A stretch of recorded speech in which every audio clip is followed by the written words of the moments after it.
वजीर आजम साहब, आपने घबराना नहीं है। अभी हम पाकिस्तानी जिंदा हैं, सब मरे तो नहीं। आप क्यों घबराएंगे? आपके बाप दादा की जायदाद पर किसी ने कब्जा तो नहीं किया। पेट्रोल तो सरकारी मिलता है आपको, सस्ते महंगे से क्या फर्क पड़ेगा। बनीगाला में लाइट भी नहीं जाती, हमारी जाती है रोज 10-10 घंटे, और हजारों रुपए के बिल भी आते हैं। चावल महंगा, आटा महंगा, दवाइयां तो नाकाबिले खरीद है, लेकिन हमारे लिए, आपके लिए नहीं। आपने नहीं घबराना।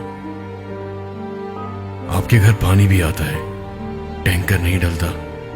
आपके भाई को बिला वजह कोई उठा कर लेके नहीं जाता, और तावान भी नहीं मांगा। आपने नहीं घबराना। आपकी वालदा ने अभी रोज कोर्ट के चक्कर नहीं लगाए, और आपकी बेटी का नाम तो ज़ैनब भी नहीं है। आपने नहीं घबराना। वजीर आजम साहब, आपने नहीं घबराना। आपने कौन सा घर का किराया देना है, कोई भत्ता भी नहीं लेता आपसे। आपको अभी कोरोना नहीं हुआ, और अगर हो भी गया तो अस्पताल में 4 लाख रुपए सिक्योरिटी डिपॉजिट भी नहीं रखवाना। आप कौन सा बाइक पर बेगम और बच्चों के साथ जाते हैं?